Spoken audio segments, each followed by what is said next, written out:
And I agree that that's not okay. I want to make it clear that I'm not saying it is okay for Joe Rogan to say nigga or, the other version. I'm not even going to say it because I don't think it's okay for anyone to say it. All I'm saying is this. He's got a big audience. He's been on conversations with literally thousands of people. And Thomas, you said yourself you've seen over 120 episodes.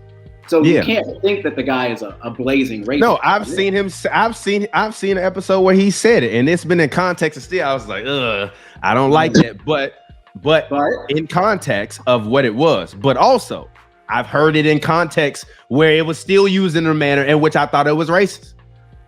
And you can go back to certain instances throughout that 29-second compilation and find those clips on the internet. And actually, you can't find them anymore because he deleted them. Not just from Spotify. No. Not just from Spotify. They've been deleted from the internet. Now, unless his fans have like re-ripped them and got them on a private forum, they've been deleted from the internet. No, serious question though. Serious question. When you first saw an episode, right, and he said it in context and you were still like, whoa, that's a little crazy. That wasn't the last episode you saw. Why'd you come back? Like, why'd you give him the benefit of the doubt? Because he is also a reporter. And we also have to keep that in mind when we talk about Joe Rogan, because people love to just simply frame him as a comedian. He is not just a comedian. He's a comedian? Yes, he's a comedian. Yeah, you didn't know that? I had not. No. Exactly. He's not just a comedian.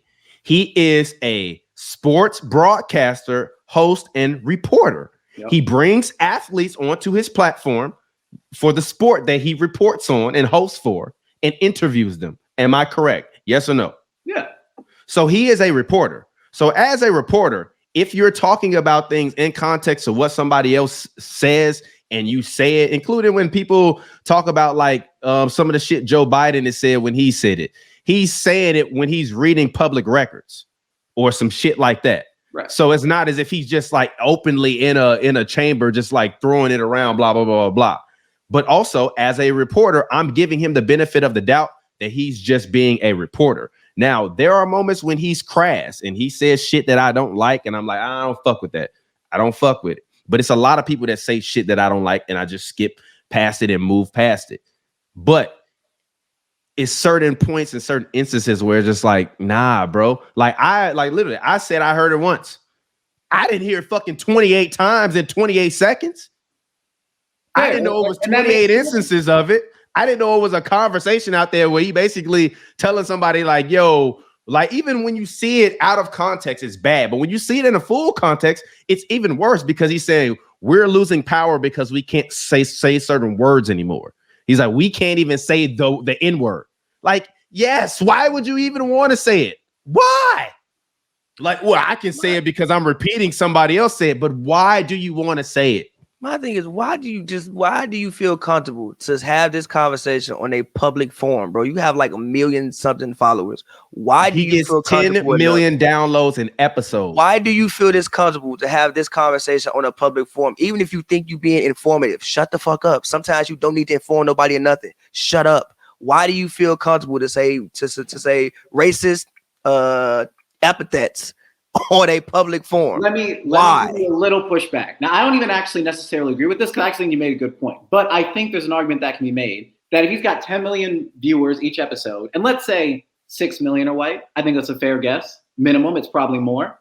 Right? Now, 9 million are white. Even better. That makes it. Okay, wait till you ask me. I have a question to ask you back to you asking this. Go ahead. Yeah. Let me ask you first. Let's say 9 million. Let's say 9.5. It doesn't fucking matter. Are white. You, Pavy, understand these racial dynamics, which who can say it and why you shouldn't say nigga. Thomas does too. I do because I'm black. But if 9 million white people are out here and then they understand like, hey, this is not something you should say because a guy like Joe Rogan says, hey, I was dumb. I made a mistake. And I'm not going to say this anymore. You probably shouldn't. That probably does the net good to society, don't you think? He's 50 years old. Okay, two things. The audience isn't, though. Two things. No, it doesn't. He's 50 years old, bro. No, look. He lived, what do you mean? He's 50. Go ahead. Two things. No, it doesn't, because nobody's ever sorry. You're only sorry you got caught. If you were sorry, you wouldn't do this shit in the first place. People don't be actually sorry. It's just, I got caught. Spotify is threatening me. Let me write a thing and apologize because I want my thing to stay on Spotify. And also, my thing would be if you want to have an informative conversation to inform your white audience, why are you having conversations about black people issues with other white people? What the fuck does a white person know about saying the word nigga? He never been called a nigga and been a nigga. Have a conversation with a black man on there and say, hey, this is why you probably shouldn't say this. Have a conversation with that. Why you having conversations? Why you having conversations about any issues, about anything with people that don't affect me? If I'm going to talk about gay issues, I'm going to have it and I want to inform my audience. I'm going to have it with a gay person. If I want to talk about poor people issues, I'm not going to go grab the richest person in the world. I'm going to go grab somebody that's poor and actually have a conversation with them from their point of view. You're not informing anyone. So just shut the fuck up. No, I think it's a great point because Thomas, didn't you say the same thing on text? And I said, hey, that's the best point you made the whole time. Now, if I'm not saying my language, by the way, if I don't care. It's called Spill Milk for a reason. We say whatever. Say whatever. We having a conversation about the N-word. Who cares about your language? You ain't said nothing. You haven't said anything bigoted or prejudiced or called anybody any epithets or argued to use any epithets because you have the right or you have the power. So you don't have to apologize. Go ahead, David. No, all I'm saying is this. I think the fact that every instance of him saying it, there aren't black people there, I think is the best point that anyone can say against him. Because it is weird to say that you're comfortable saying it in an educational context or whatever with white people, but you don't have that same sort of comfortability with black people. Now, if he does, I'm not saying he will, he probably won't, had a black person on and they have a racial discussion, does that make it better in your eyes?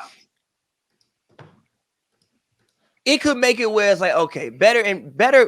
No, because I still don't understand how anybody on any, like, I get how you could try to formulate your mind and say, oh, rappers say it, so that means that we should be able to say it too. But like, I think everybody in this country, for the most part, is somewhat educated enough on this country and the history of this country and as to why you shouldn't say certain things. But if you did have that conversation, I don't care what nobody says. We are in 2022. Ain't no the hell way you don't know the history of the damn country. If you know Dr. King got shot, you know you shouldn't be saying nigga. Period. No, this is the funny part. This is the funny part. He interviews historians all the time. Mm-hmm. So he's very well aware of history. He's a very intelligent human being. He's not talking about him. I'm talking about his audience. I'm just saying. Listen to what I'm saying. He understands the context of conversations because he's interviewed and had conversations with many historians. A lot of people tune into his podcast because he talks to certain historians and people that have been in the military and have written books about certain subjects in history. He brings on a lot of authors that talk about historical things. So it's not like if you're a listener to his podcast, you're not completely oblivious to the world or the world purview. Like it's not just him and his buddies sitting there and talking shit all day long. There's athletes on there. There's politicians. He has people that fucking build like houses, aqueduct, all kind of weird shit. So it's a fully contextualized thing in terms. It's not just like one of the things where it's like, yo, it was just him and his homie saying stupid shit like for all 1,400 and some episodes. Then I would feel the argument that his audience is ignorant. I don't believe his audience is ignorant. His audience is a highly informed audience, but they're also an audience that can be polarized because we've seen him bring polarizing figures onto his show and his audience develop this cult-like polarizing type of following. Like, it wasn't always like this. That's my point.